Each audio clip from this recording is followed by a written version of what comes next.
Ladies and gentlemen, thank you for standing by and welcome to the comScore third quarter 2020 financial results conference call.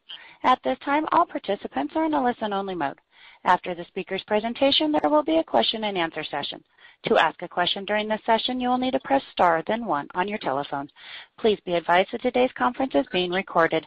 If you require any further assistance, please press star, then 0. I would now like to hand the conference over to one of your speakers today, Mr. Christopher Ferris, Director of Investor Relations. Sir, please go ahead. Thank you, operator. Before we begin our prepared remarks, I'd like to remind all of you that the following discussion contains forward-looking statements. These forward-looking statements include comments about our plans, expectations, and prospects and are based on our view as of today, November 9th, 2020. We disclaim any duty or obligation to update our forward-looking statements to reflect new information after today's call. We will be discussing non-GAAP measures during this call, for which we have provided reconciliations in today's press release and on our website. Our actual results in future periods may differ materially from those currently expected because of a number of risks and uncertainties, including those related to the COVID-19 pandemic and its economic impact. These risks and uncertainties include those outlined in our 10-K, 10-Q, and other filings with the SEC, which you can find on our website or at www.sec.gov. I'll now turn the call over to comScore's Chief Executive Officer, Bill Livick. Bill? Thank you, Chris, and thank you everyone for joining us today. Let me begin by addressing our strategic review. On our last earnings call, we committed to an announcement by today, our third quarter earnings call. While we cannot report a definitive agreement, I'm pleased to say that we are in advanced discussions with respect to a recapitalization transaction with an anchor investor.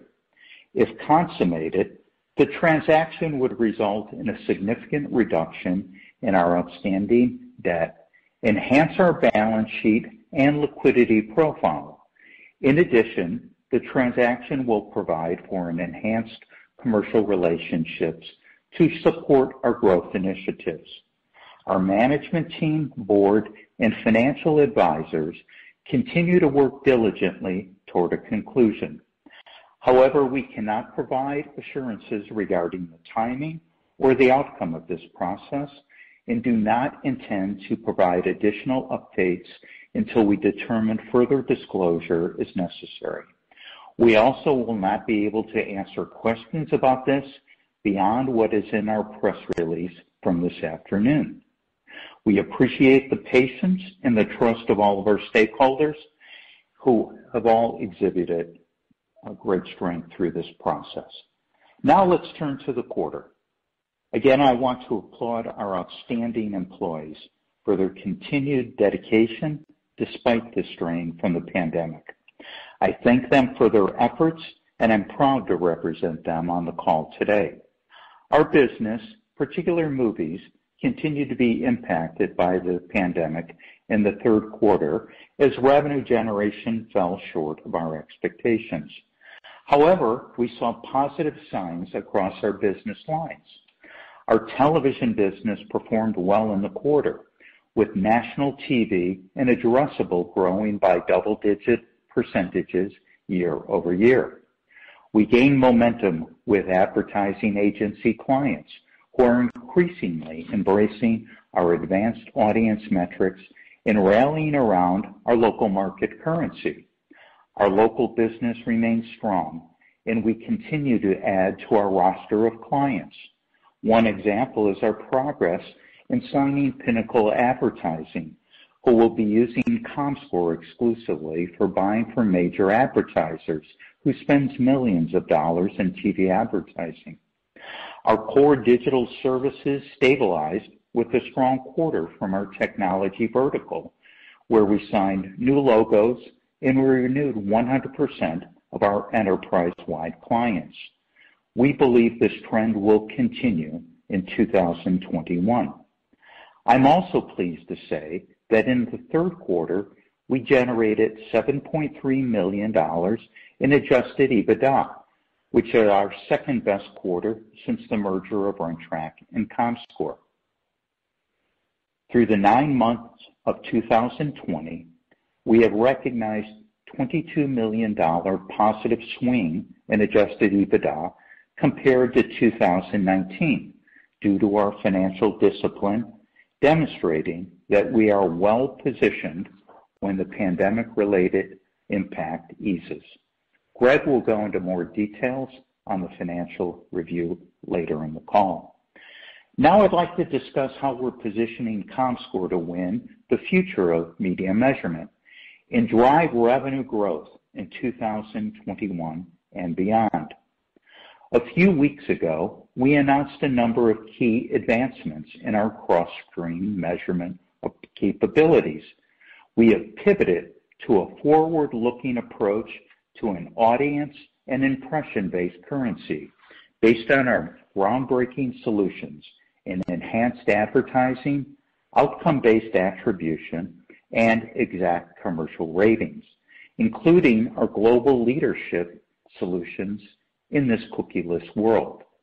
I'd like to walk you through this plan and explain how we believe we will drive long-term value for our media industry partners and, of course, our shareholders. As we head into 2021, we are at an inflection point in media and advertising, with the pandemic accelerating the velocity of change in the media landscape. This year, we've seen dramatic changes to media consumption behaviors, including increased streaming, gaming, digital spending, mobile shopping, just to name a few. And as media content, particularly video, becomes increasingly cross-platform in nature, media buying and selling is shifting away from traditional age and gender demographics and gross rating points to audiences and impression-based measurement. This trend is a positive for comScore, as we have been the impression-based currency in digital for many years, have been providing advanced audiences for TV for more than a decade. These rapid changes require consistency in measurement across the premium video footprint, from linear to digital to OTT. It's what our customers need from us in this new landscape. The traditional approach of just using age and gender demographics simply does not meet the advertisers' needs, and they need to understand the deduplicated reach of their advertising spend to inform their decisions. comScore has had the foresight to address this new approach, having built a currency designed for this new era. Impressions, just not an average rating, will be used to evaluate success by planners and buyers, regardless of where the content and new advertising are viewed by consumers.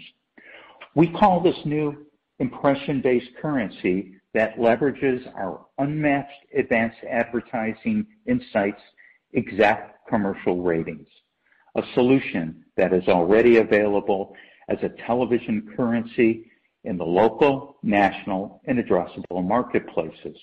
It's important to remember that comScore's media measurement solutions are made possible by our massive data footprint of hundreds of millions of connected devices, 60 million set-top boxes, 12 million smart TVs, 150 million video-on-demand screens, 177 million desktops, and 230 million plus mobile devices, plus our strong digital panel. We have spent nearly 2 decades building this infrastructure. No one else has the experience or has built a machine like comScore has to provide a comprehensive level of media measurement across devices. This year, we have worked to perfect a national addressable advertising solution for this new media landscape. Our measurement provides impressions for national programmer minutes across the largest MVPDs along with connected TVs to provide the deepest well of information to measure national addressable ad inventory. This MVPD connected TV-centric approach enables measurement for more than 50 million households, by far the largest footprint of addressable homes. We expect to operationalize this first independently measured national advertising system for buyers and sellers of addressable ads in 2021. This will allow advertisers to use a common impression-level metric for national addressable inventory that also reconciles with non-addressable minutes and improves accountability across the ecosystem as traditional average commercial ratings become less important. The demand for the addressable market is growing fast, representing a greenfield opportunity for comScore. We believe we have a unique first-mover advantage to capitalize on this in the incoming quarters. This quarter, with an eye toward cross-platform solutions, we expanded our connected TV measurement footprint with an agreement with Samba TV, one of the leading cross-screen data measurement companies in TV, providing information globally to us.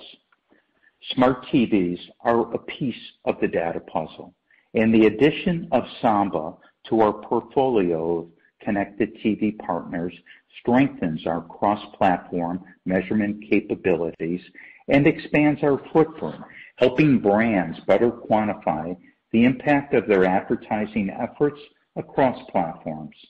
The launch of international connected TV measurement will begin in European markets, where we already have new customers with an aggressive expansion plan over time. comScore's commitment to innovation continues with the rollout of new solutions to our customers. As we noted in a press release a few weeks ago, we expect to launch an array of new and enhanced products in 2021, including the integration of over 10 million additional households into our measurement footprint for comScore TV, our local and our national cross-platform solutions, our national addressable solutions that will build on our local capabilities, the leading-edge first-party privacy-focused solutions for a cookieless world, and our outcome-based attribution product with LiveRamp.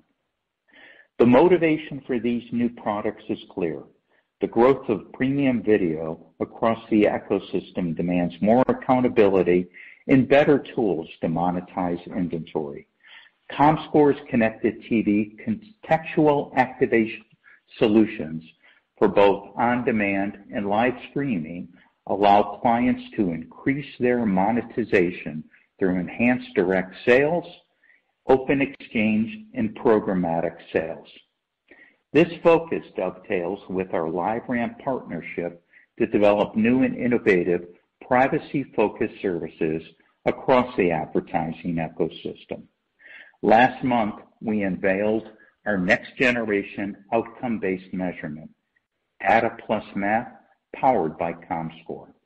This new offering marks the first go-to-market milestone with our expanded LiveRamp partnership to develop new and innovative services for the advertising ecosystem. Our partnership is already generating revenue, and we look forward to collaborating with them on additional projects in the coming quarter. I'd also like to remind you of the progress we're making with our expanded local TV offerings. As we look into 2021, we see three key drivers of growth for local. It's the Comcast data integration, which is on track for implementation by the end of this year, providing us with an unmatched measurement service covering over 70 million TV sets. SCOR, providing viewership insights within 24 hours in the top local markets, the top 50 local markets. This product is available now and being met with excitement from our customers. And number three, comScore's Consumer Intelligence for Local Markets, or CCI, a new solution that ties local shopping behavior segments, TV viewerships, and category-specific segments in near real time. We expect CCI to be available by the end of the year. We expect all three of these enhancements to generate incremental revenue growth for us beginning in 2021. We also continue to invest in research and development for cross-platform measurement. During the quarter, comScore was awarded 3 new U.S. patents, one for household device identification, one for device co-location identification, and a third for household viewership aggregation. These achievements highlight our commitment to develop and enhance cross-platform measurement solutions. Our IP portfolio now includes more than 70 U.S. patents and underscores our privacy-conscious TV and digital product innovation as part of a comprehensive roadmap for delivering superior measurement in a cookieless world. I would like to take this as an opportunity to highlight a greenfield measurement opportunity for comScore in gaming. Gaming has been trending upward as a percentage of media usage for years and has seen a remarkable shift in esports gaming live streaming behaviors during the pandemic. Total ad spending and partnership of esports increased over 40% over the past 3 years. Time spent viewing videos on desktops has increased nearly 200% over the past 3 years. comScore has a unique opportunity and ability to measure gaming live streaming audiences. Earlier this year, we announced a partnership with Twitch to deliver live streaming audience measurement for esports gaming and enhancing the advertiser's ability to understand the vertical. Expect to hear more from us in the future about our gaming offerings. I'd like to take a moment to address our movie business. Movies continues to be impacted by theater closures globally, but we are seeing positive signs. In China and Japan, as an example, new releases are delivering large box office numbers. The industry clearly is not back to normal, but we believe it's not going away. We are the leader in box office measurement, and we believe the business can return to prior levels when the pandemic ends, but we think it will take us 12 to 18 months to get there. Finally, I'd like to note the recent successes with customer renewals and wins across our product suite. This quarter, we secured new business with Newsbreak, Nextdoor, New Surf League, Raven, True Expert Digital, and we expanded our relationship with Graham Media Holdings and Weigel Broadcasting for local TV. We secured an expansion with ESPN for the ACC network and also renewed the SEC network. We had an inspiring quarter in our agency vertical. Canvas Worldwide, you might know them better as the agency for Honda and Kia Motors, expanded its national TV use cases with our solutions. For on-demand, we secured a renewal with STX Entertainment. Additionally, I'd like to highlight our exclusive currency deal with the Pinnacle Agency, a major independent agencies representing WeatherTech and other large advertisers that signed and will be switching in January 2021 to exclusively using comScore TV ratings. We also launched our advanced streaming behavioral segments in the True Optic marketplace for our activation products, and our movies business secured renewals with a number of clients even during the pandemic. To wrap up, it was a solid quarter with customer wins and renewals, and we are excited for 2021. We are relentlessly innovating, developing new measurement products and services while forging new relationships across the advertising ecosystem. Now I'd like to turn the call over to our Chief Financial Officer, Greg Fink. Greg? Thank you, Bill. Today, we reported third quarter revenue of $88 million, compared to $94.3 million in the third quarter of last year. Revenue from ratings and planning in the third quarter was $62.7 million, compared to $65.3 million reported in the third quarter of last year. The decrease continues to be primarily from our syndicated digital products. While enterprise customer renewals continue to be strong, syndicated digital revenue declined year over year, representing 48% of our ratings and planning revenue in the quarter, compared to 51% in the third quarter of 2019. However, sequentially, syndicated digital was down approximately 1% as we continued to sign new contracts from the exit of some competitors.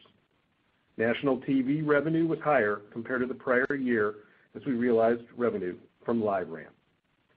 Revenue from analytics and optimization in the third quarter was $17.4 million, compared to $18.3 million in the third quarter of last year. The decrease was due to lower custom digital marketing solutions revenue compared to the third quarter of last year, and was in part offset by higher activation revenue. Movies reporting and analytics revenue in the third quarter was $7.8 million, compared to $10.7 million in the prior year quarter. Revenue continues to be impacted by ongoing theater closures as a result of the pandemic. While the timing of theaters reopening at scale is uncertain, we do expect theater closures to continue to have an impact on movies revenue. Turning to operating costs, our core operating expenses, which includes cost of revenues, sales and marketing, R&D, and G&A, declined over $10 million year over year for the quarter. The significant reduction in operating costs relates to the actions we implemented throughout last year and further reductions we took in 2020. Cost of revenues decreased by $900,000 in the third quarter compared to the year-ago quarter due to lower headcount and professional fees. Selling and marketing expense declined $3.3 million as compared to the year-ago quarter, and R&D decreased $4.6 million from staffing reductions and decreases in most areas of our cost base. G&A expense for the third quarter decreased $1.9 million compared to the prior year quarter from lower headcount and professional fees. We do expect our costs to rise from these levels as we continue to expand our product offerings. Additionally, in the third quarter of 2020, we began to focus our hiring efforts to expand our capabilities in regions outside of the U.S. Over the long term, this will allow us to increase headcount to support the growth initiatives we've been putting in place throughout the year, while continuing to maintain our focus on cost. However, in the short term, we expect to have an increase in compensation expense as we work through this transition. In the third quarter, we reported a net loss of $11.1 million, compared to a net loss of $10.6 million in the same period last year. For the third quarter, adjusted Ebitda was $7.3 million, compared to $6.4 million for the same period last year. Despite the business challenges from the pandemic and lower revenues, we have generated nearly $23 million in adjusted Ebitda through the first 9 months of 2020, compared to less than $1 million for the first 9 months of last year. We ended the third quarter with total cash of $51.8 million, compared to $66.8 million at December 31, 2019. The decrease in cash was primarily a result of cash interest payments. Looking forward, we expect revenue to continue to be impacted by ad spending in movies. We are optimistic that new agreements and partnerships we have signed during 2020 will benefit us in the near and long term, particularly if the economic headwinds abate. However, we remain cautious about revenue growth until we have better visibility into ad spending and theater reopenings. Now let me turn it back to the operator to take questions. Thank you. Ladies and gentlemen, if you have a question at this time, please press star then one on your touch-tone telephone. If your question has been answered or you wish to remove yourself from the queue, please press the pound key. To prevent any background noise, we ask that you please place your line on mute once your question has been stated.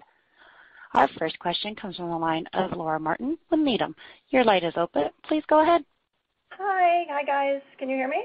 Hello, Laura. Of course, Laura. How are you? Great. Well, thank you. So maybe a couple. I remember Rentrack used to have big political quarters, so I'm wondering what you think the political advertising is in 3Q and maybe 4Q to date for comScore. And then secondly, one of the things I'm also wondering, Greg, for you, how much of Comcast costs will end up being in this year? Because I know that revenue delays. So how much cost are we eating to integrate Comcast in this fiscal year, whereas we won't see the revenue probably till next year? Thanks. Thank you, Laura. I'll start out with political, and then I'll hand it over to Greg on the cost question. Political was clearly an unusual year. The Democratic primary started out what I would call, quote-unquote, normal, where the candidates were looking for our segments for highly targeted TV. Then the throes of the pandemic happened, political advertising pretty much stopped. And then toward the end, you basically had both candidates not doing targeted media. They were just doing carpet bombing, what I will call, and there wasn't a lot of targeting going on. But I think what we saw was a sea change setting us up for future cycles in the off-presidential cycle and the presidential cycle. As voters got used to an extended voting period of time, there is not enough money to be, in my opinion, to cover that long period of time. So candidates will revert back to highly targeted in the future, I believe. But this year, political for us was softer than we had anticipated, even though it was important. Greg, on the Comcast question, please. Yeah, Laura, thanks. Appreciate it. And I know that, I think we've shared before that we don't speak specifically about contracts. But what I will say, I think we've shared this before, we are expensing Comcast in 2020. So, we've done that since, Q2 when we began the integration. So when you think about it on a comparable basis moving forward, 2021 would have, similar, obviously it'll be a full year cost to those that are already embedded in the 2020 run rate. So, I think the long and short answer is, we don't provide specifics. I think you have some estimates, but 2021 would have a similar run rate to the run rate we're seeing today. Thank you. Thank you, Laura. Thank you. And our next question comes from the line of Matthew Thornton with Truist Securities. Your line is open. Please go ahead. Hey, good afternoon, Bill. Good afternoon, Greg. I came on a little bit late, so I apologize if I missed any of this. Maybe first question, just around digital housekeeping, digital mix as a percentage of ratings and planning. Any update there? And just I don't know, maybe it's for Bill, but digital kind of, we've talked about that stabilizing, or the hope that that would kind of stabilize as we look forward. Just kind of any latest thinking there. Secondly, in the strategic update that you guys put out this afternoon, you talked a little bit about enhanced commercial relationships with this particular potential anchor investor. I'm kind of curious if you could put any more meat or on that, or any more color around what that might mean without getting into specifics about the partner, obviously. And then maybe third, just any color on, you talked about revenue growth remaining a bit cautious. I'm just curious, 4Q is typically a good sequential quarter. I'm just wondering if you'd be willing to give us any thoughts about how we can think about modeling revenue in the 4Q here. Thanks, guys. Appreciate it. Well, there's a lot there. On the strategic review, that one's easy. We can't say anything more than is in the press release, but thank you for the question. On digital, we're seeing what we had predicted, the bottoming out. We had 100% renewal with our enterprise-wide clients that we believe will continue into 2021. Our digital service, we believe, has a lot of potential out there because of the increased focus on privacy. So we are excited about that, the sequential process that we are seeing. Greg, do you want to take the other questions that Matt has? Sure. Let me just say, Matt, if you missed it, 48% for ratings and planning this Q3 versus 51 last Q3. I think the thing to point out is from Q2 to Q3, syndicated digital was down about 1%. So we're starting to see the flattening out that we expected. As you know, as we sign clients, it takes time for that revenue to come into the stream for a full quarter. So we are starting to see that stabilization, as Bill pointed out. But Q4 is a large quarter for us as far as contract renewals, and we're looking for that follow-through that we saw in Q3. As to your last question around Q4 revenue, you're correct. Q4 tends to be one of the best quarters of the year for us. It tends to be typically higher due to many of the analytics and optimization projects that happen there. And while we're not giving any guidance, because of a fair amount of uncertainty in ad spending in areas like activation and whether or not we'll have all of those projects, certain things earlier in the year, we're held back. I do expect that things are returning. You'll see that some of those projects that are recurring we expect to occur in the fourth quarter. Great. Thanks, guys. Appreciate it. Thank you, Matt. Thank you. And our next question comes from the line of Alan Gould with Loop Capital. Your line is open. Please go ahead. Thank you. Hi, Bill. Hi, Greg. Two questions. First, what impact do you think IDFA is going to have on your business? And the second one is with respect to this new pivot on cross-platform measurement, when do you think we'll start seeing revenue coming out of cross-platform? Well, the IDFA first, it's going to have an impact on the industry. We think that we're positioned well because of the data assets that we have, including our panel in digital. So we're optimistic there that our solutions that we're working on, and we'll talk about them more in the future, are the right solutions. In terms of cross-platform, in 2020, we've been laying the groundwork here to capitalize on the impression-based, audience-based piece of the puzzle. We think that this is going to shift away from C3 to C7, C28 days, that is no longer, will be less relevant in the future.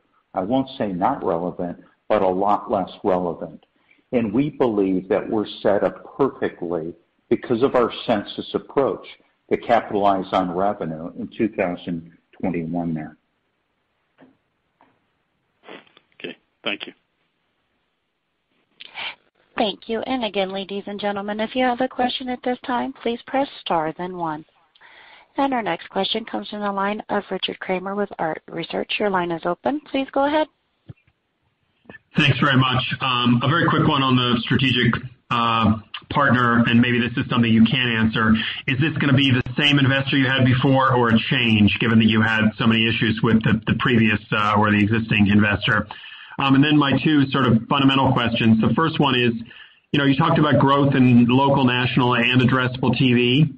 Given the pressures that TV has faced this year and, your main rival claiming to have revenue secured on multi-year agreements, do you expect there could be a round of re-tendering of measurement deals and that there's going to be more up for grabs? Or do you think this is a year where, I think as you're implying in your Q4, that there may be some restrictions on variable spend going into next year? And then alongside that, you talked about the new product pipeline for next year. And usually when companies come out with a new product pipeline, they have to go into a long sales cycle for it. How do you think about your sales and marketing expense next year? Is that one of the reasons behind the finally resetting the investment profile for the company so that you can go out and sell those products in the market? How do you think about margins next year? Thanks.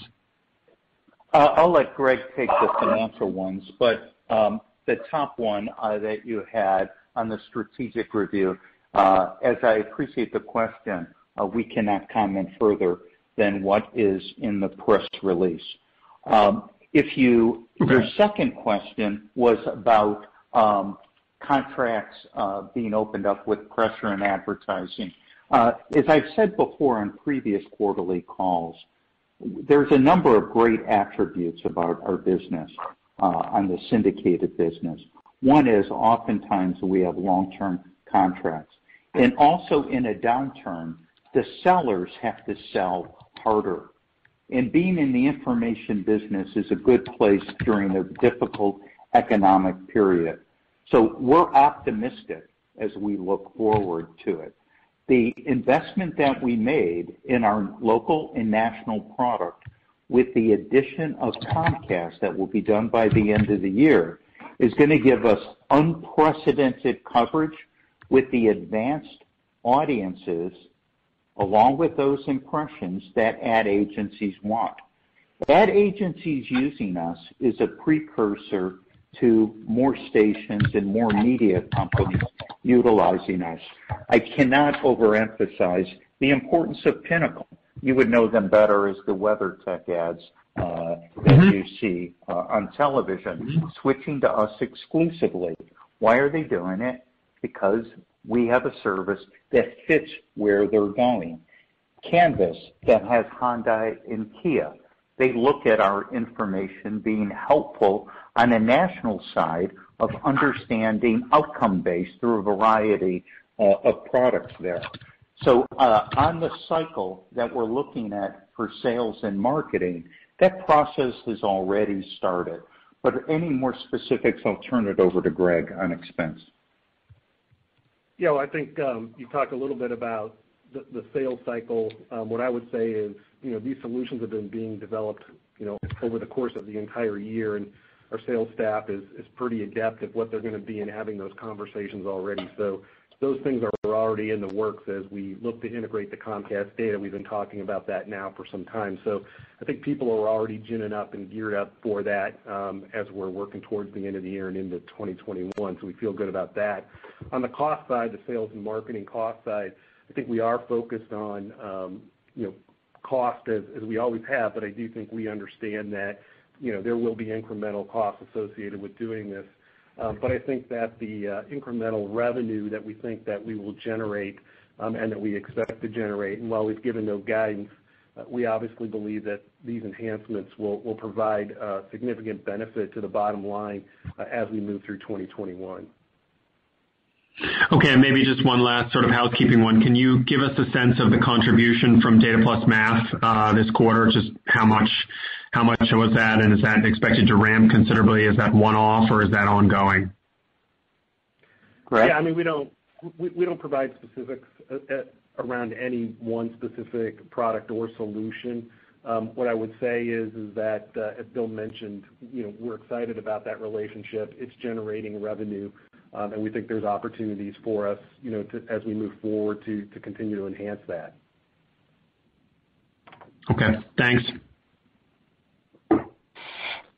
Thank you. And I'm showing no further questions at this time, and I would like to turn the conference back over to your CEO, Bill Levick, for any further remarks.